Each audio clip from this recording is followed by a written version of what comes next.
Liz! Hey! Hey, Beth. I just heard. You're building a new house, right? You're gonna live with my mom, right? Yeah. It's been 3 years since my father-in-law passed on, and my husband will be back home in a year or so. His mother is sick, so we thought it would be best to live together. I see. It's not much, though. She'll have her own room and kitchen, but that's about it. So you hired an architect or something? Yeah. Oh, okay. I want my own room too, and I want a lot of storage space. Huh? I have a lot of stuff, so I need more space for my things. Didn't your mother talk to you? About what? About moving out and getting a job. Oh, that. Yeah, she was saying something, but I don't remember. And I'm still trying to become a comic book artist. I need all the help I can get. But you've been saying that for 10 years now. Maybe you should think about getting a real job? I know. But one day I'll make it big. Then the money will start rolling in. Until then, I need everyone to support me. Think of it like an investment. But it's been 10 years already. Whatever. Just trust me, okay? I already talked to my mom about this, so... Anyways, can't wait for the new house!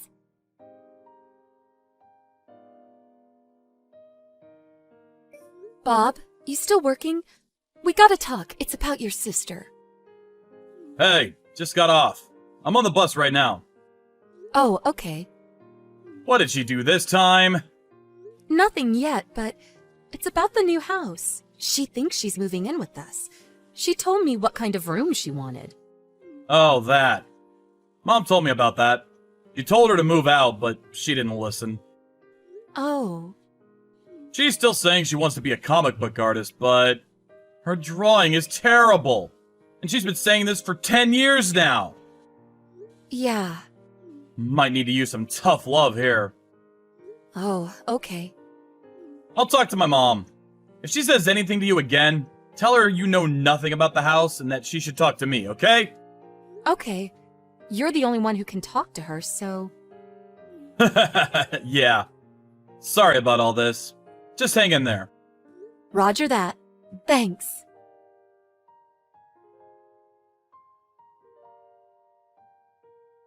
Liz! When are the movers coming? I already packed up my stuff. They said they're getting another truck for your stuff. They'll be there in the afternoon. Oh, okay. I'm gonna take a nap then.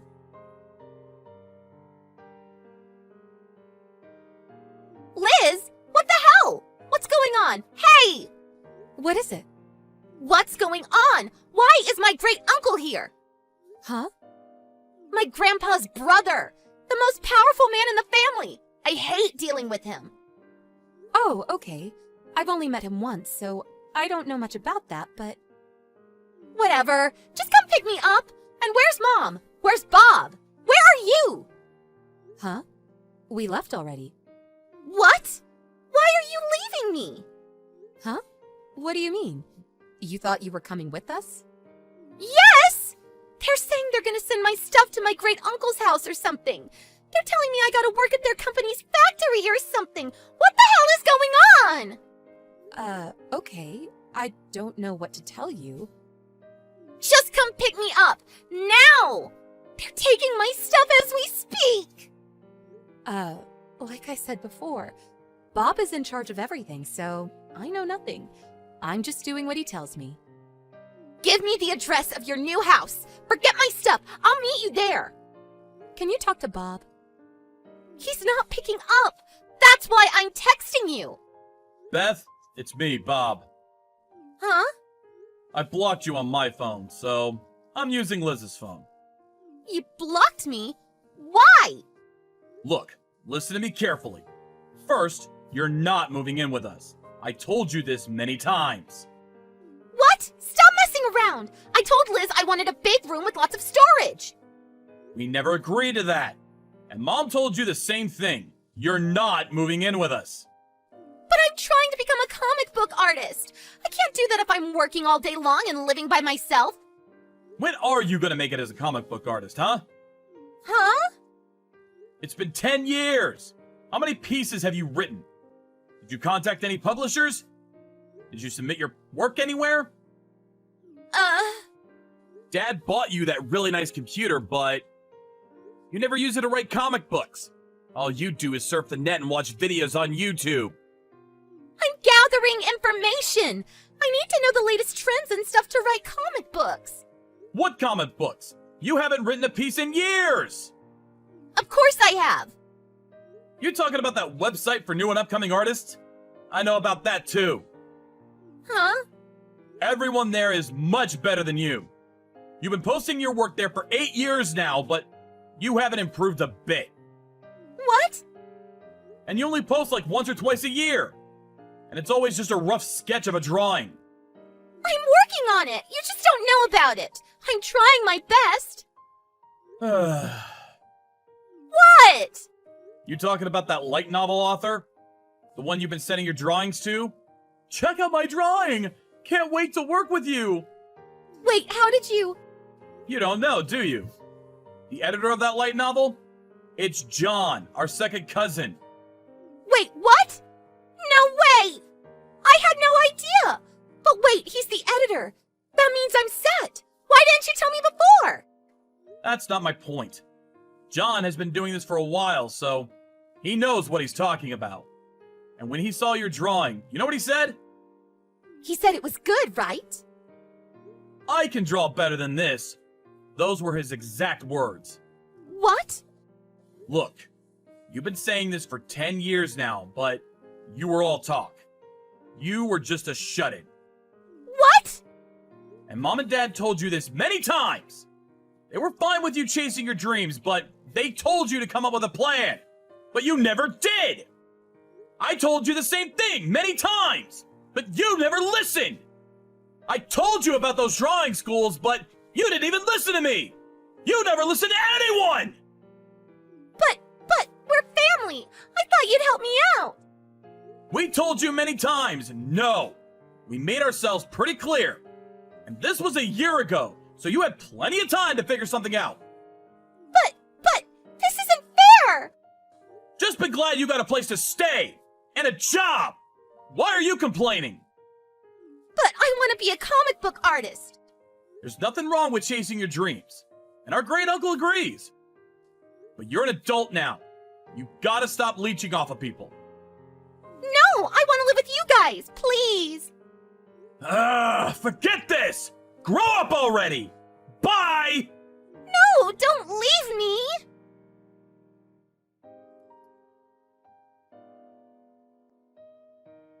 Beth got sent off to her great-uncle's factory after that. She now lives in a dormitory next to the factory, but it had free internet and a cafeteria, so it wasn't that bad. When she got there, she locked herself in her room and went on a hunger strike to protest. But it didn't work. She gave up 3 days later. She finally gave up and started working at the factory. Good news is, she was actually pretty handy. She got the hang of it in no time. I was glad to hear that. I sure hope things work out for her. Dad, I just got off the plane. I'm getting on the bus soon. I should be home in a couple hours. Okay. Karina, are you doing okay? I mean, I know this whole situation isn't okay, but... Are you doing any better since I spoke to you on the phone this morning? Yeah. I was just kind of regretting going to a college so far away from home. I knew Mom's heart wasn't good, but I still chose to go to a college halfway across the country. I wish I could go back in time and have stayed close to home. There's no reason for you to regret anything. You worked hard to get into that college. It's been your dream for so long. You made the right decision for your life. But if I'd have stayed close to home, I could have seen Mom more often. I wasn't there for her when she died.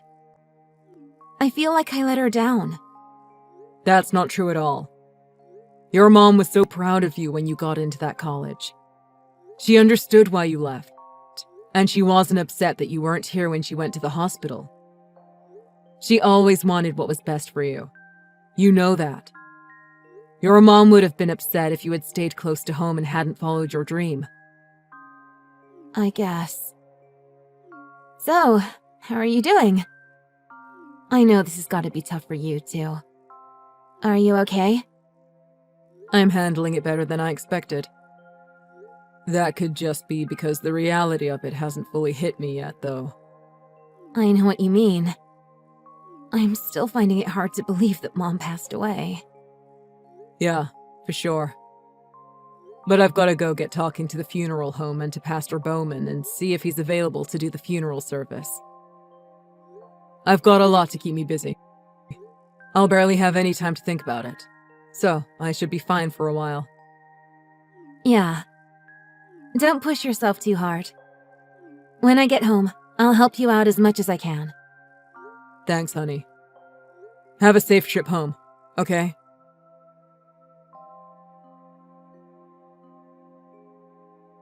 Pastor Bowman, thanks for getting back to me.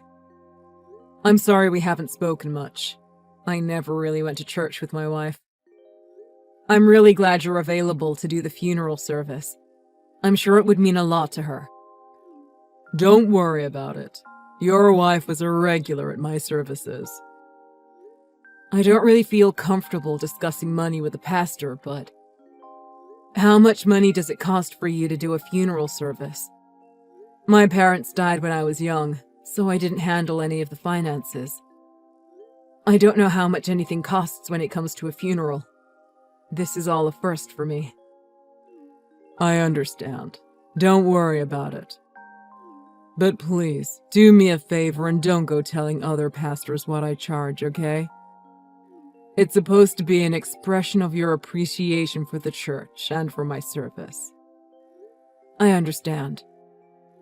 With the rental of the church for the service, the funeral service, and the burial service, it's usually about $2,000. I see. Funerals aren't cheap, are they? Your wife was a regular at my church, so I'm definitely taking that into account. And the fact that you mentioned you'd be making a donation to the church in your wife's name as well. As you know, a donation to the church is an expression of gratitude for its services and for the community. And your wife has been coming to this church for many years now. As for the funeral, I pride myself on giving a good service and making the whole process as easy for the family as possible. I appreciate that. Thank you. And don't worry, your wife is in a much better place now. I assure you, she's up in heaven now, looking down and smiling. Thanks. I'm sure she is too. So, I understand visitation is tomorrow at the funeral home, and the funeral service will be held the day after, here at the church. I'll be here if you need anything before then, and if you ever want to talk, feel free to contact me. Thank you. I appreciate that. I'm sure I'll have more questions before this is all over. I'll message you if anything comes up. Have a good evening, Pastor Bowman.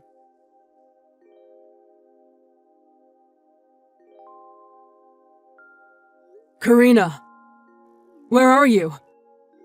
I want you home right now. No way!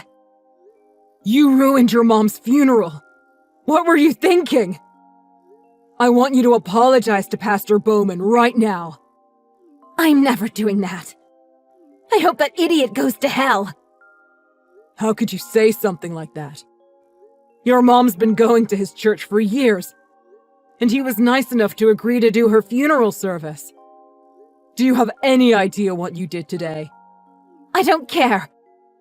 That idiot was laughing at Mom. Huh?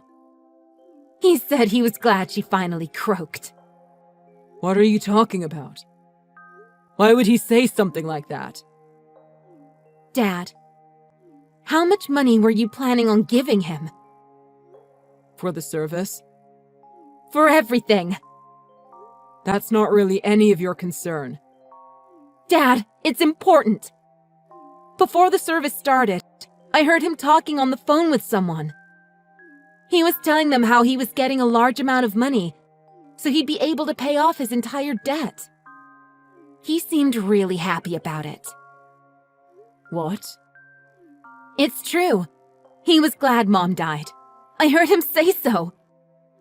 He said he knew a few people from his church that were about to die soon, and he'd be making lots of money from it. I didn't want anyone like that leading the funeral service for my mom. He really said stuff like that? Your mom's been going to his church for so many years. Are you sure you're not mistaken? He's a pastor, after all. He wouldn't want people to die? It doesn't matter how long he's known Mom. It seems he's just that kind of person. Do you think I'd do something like that at anyone's funeral if I didn't have a good reason? So that's why you were yelling at him and saying all those terrible things to him. I'm sorry. I had no idea what had happened, and I got mad at you. It's okay. I tried to hold my tongue until the funeral was over. But it just disgusted me so much how he seemed so happy that my mom had died, and that he was going to be getting so much extra money because of it. And then when he started saying all those nice things about Mom during the service, and pretending like he'd really miss her, I knew he was lying through his teeth, and I couldn't control myself anymore. I understand. I'll have a talk with Pastor Bowman. Okay. I'm sorry. I guess I probably made him pretty angry too, huh? Well, yeah. He stormed out the back of the church just a few seconds after you stormed out at the front. He never stayed to finish the service. I had no idea. I'm really sorry, Dad. Don't worry about it.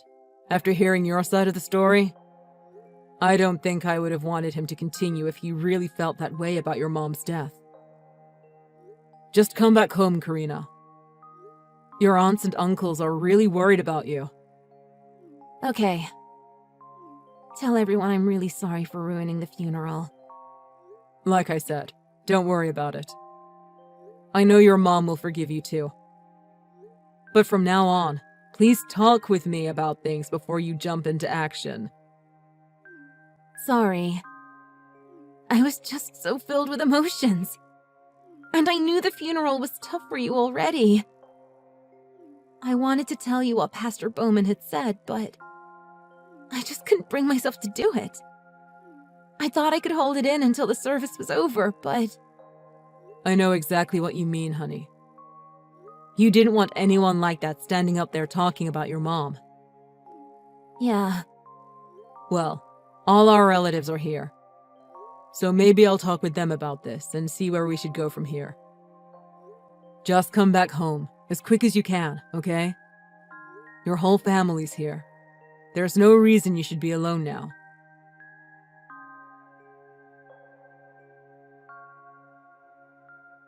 Pastor Bowman, I see you didn't go back to your house after the incident. I just went there to speak with you. Mr. Schultz, I feel I should apologize for the way I acted today. I shouldn't have left before the funeral service was finished. But I will expect a considerable donation to the church for the way your daughter treated me today. I'm going to be out of town for the rest of the day, so I'll expect you to come by tomorrow with your payment and offering. I understand. But there's just one thing I need to ask you first. What is it, my child? I heard you were really happy when you heard my wife died, weren't you? My daughter said she heard you say that when you were talking to someone on the phone before the funeral. What are you talking about? I would never be happy that one of my flock has passed away. She heard you say, I'm glad she finally croaked, as you were laughing and telling the person on the other end. Does it make you happy when someone from your church dies? You seem to be excited to get the extra money from doing a funeral service, as well as the possibility of getting something left to the church in the deceased's will. Are you going to believe something like that just because your daughter said it? Yeah, I am. My daughter would never lie to me. especially not about anything like this. She has nothing to gain from it. My wife has been going to your church for a long time now, but you can bet that you'll never see anyone else from my family there ever again. Nobody would want a person who gets excited when people die to lead a funeral service for them, let alone preach to them. If that's what you believe. I rarely saw you in church before, so I wasn't expecting to see you start now anyway. But you still owe me for the service today. And you already agreed to make a donation to the church in your wife's name. You're not a man who would lie to a servant of God, now, are you? Don't you worry about that. I am a man of my word. Then I'll expect payment quite soon. I did what I agreed to do. Just relax. I'll pay you.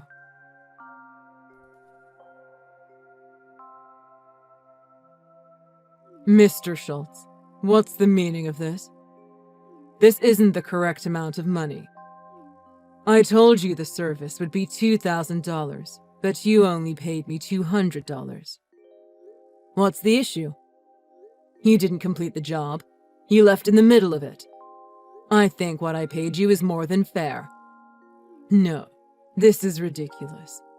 I told you exactly how much it would cost you. You agreed to it. Yeah, I agreed to a particular price for the funeral service. But we never got a funeral service. And what about the donation to the church in your wife's name? You must have misunderstood. That was included in the $200 I gave you. I paid $100 for the 15 minutes of funeral service you did. Which is quite respectable for 15 minutes of work. And I said I'd make a considerable donation to the church in my wife's name. She usually put $10 in the church offering every week. I donated 10 times what she usually gives you. 10 times your regular pay is quite considerable, don't you think? I doubt she would want me to donate even that much, seeing as you were so glad she died. Look, considering you just lost your wife, I'm going to be nice when I tell you this. I agreed to do that funeral service for you. I canceled my plans that day for you. You have done nothing for me or this church the entire time I've known you. You should be honored that I even agreed to do your wife's service in the first place. It's a real shame that someone like you gets put in charge of a church in the first place. I know families who have been going to that church for generations. And now someone like you comes in and takes over. I don't care if you like me or not. You don't even go to church. You should care, because I've talked to the people in the neighborhood about you, and they've told me a lot of things. You don't do a damn thing at the church other than your Sunday service. And even then, rumors are going around that it isn't uncommon for you to show up to them hungover. I hear you've even got a part-time job outside of town to try to bring in more money for yourself. Maybe if you put more effort into your sermons and more time into the church and its members, you might get more people coming to church and more people donating. Why do you care? It's not like you've ever come. You've got no right to tell me how to run my church. I guess you're right. I really don't care what happens to you from here on out. But I'll never forgive you for disrespecting my wife and her death. I don't need your forgiveness, but you'd better pay me what you owe me. How do you figure I owe you anything else? Huh? I paid you $100 for 15 minutes of work, and there's no law stating how much a donation to the church has to be. You ruined my wife's funeral completely, so I'm not sure you'd even win in court if you wanted to take it that far. I really don't think you have any right to charge me for anything else. You can't do this to me. You said you were going to give a large donation to the church. I was counting on that money. Pay me what you owe me. I think you need to go back and study how a real pastor is supposed to act.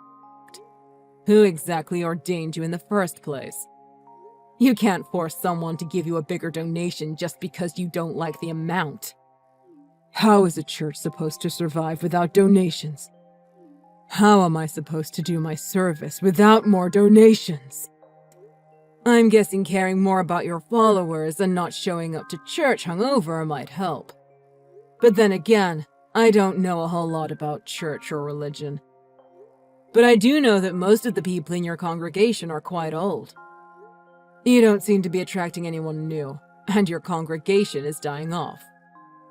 How many times do I have to tell you? That's why things are so tough for the church right now. The people in this town are just like you. Nobody cares about the church or wants to help. Church is just another part of the service industry. If you offered a decent service, you'd get more people coming.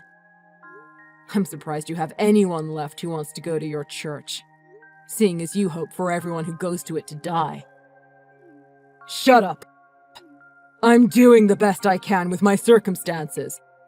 Show some respect. Look, now that my wife's gone, my family has nothing to do with you anymore. And from what I've heard from others in the neighborhood, a lot of the people who still go to your church are considering leaving soon. You need to take a long look at yourself and what happened yesterday, and think about how you want to proceed from there. Okay, I see your point. But just hold on a second. How about this? How about you just pay me another $800? That's $1,000 less than we originally agreed on. I know your wife had a life insurance policy, right? $800 is nothing to you. How about that? You're still only thinking of yourself, aren't you? Don't push this any further. I've asked around, and $2,000 to have a pastor hold a funeral service in his church is absurd. I don't care what you've gotten yourself into. It's not my responsibility to pay off your debts. I don't want anything to do with you ever again. Look, I wasn't happy that your wife died. I'd have been happy with anyone dying. It was nothing personal. I just needed the extra money doing a funeral service would give me. Then maybe you shouldn't have been talking about money on your cell phone with the family of the deceased so close by.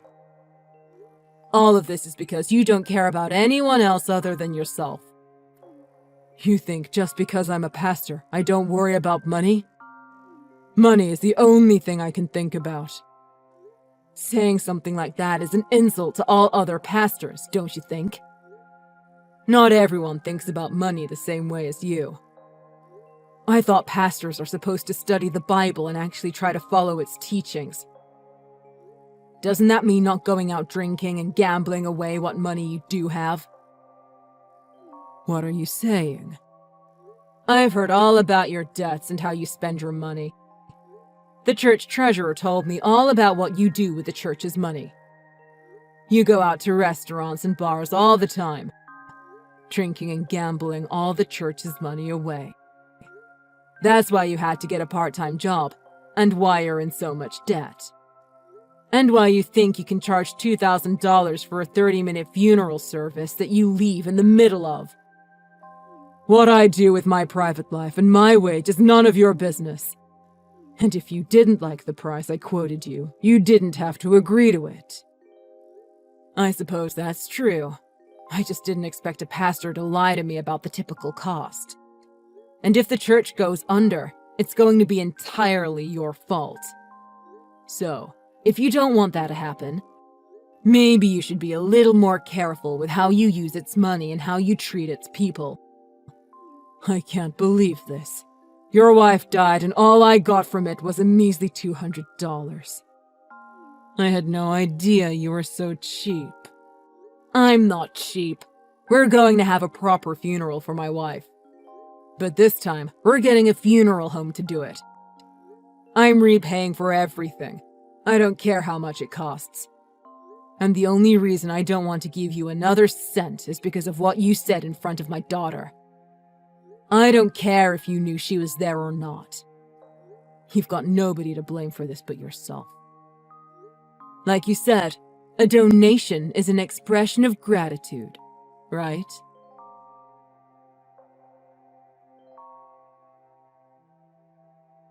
After that, rumors spread about what had happened at my wife's funeral, and more importantly, why.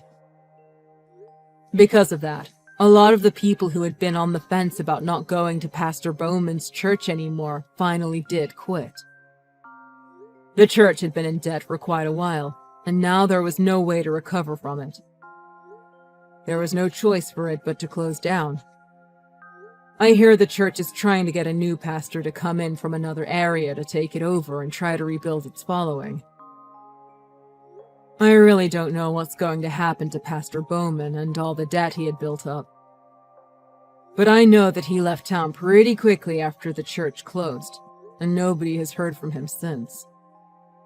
I understand that pastors are people too, and that they have private lives and aren't required to live in poverty or anything. But they should at least have the decency to not make light of the dead, especially not in front of the deceased's family. That's clearly not what happened this time, though. Pastor Bowman wasn't taking his duties as a pastor seriously enough, and he didn't seem to care about other people's feelings. And for us, we had my wife's funeral redone at a funeral home. It was tough on our family and friends, getting everyone back together again for such a sad occasion. My daughter did the eulogy this time, and she apologized to her mom about what had happened before. I don't think she needed to do that. I know she did what she did out of love. I think my wife was probably looking down on her smiling, proud of how much her daughter has grown up. Somehow, I think this whole experience has actually helped my daughter and I deal with our loss a little better. My daughter is still going to be studying far from home, so I'm going to be by myself a lot. But because of that, my daughter and I have agreed that I'll go out to visit her every month. It's going to be hard getting our lives back to normal with my wife gone. But I have a feeling that she's going to be looking out for us from now on, and that things will be just fine.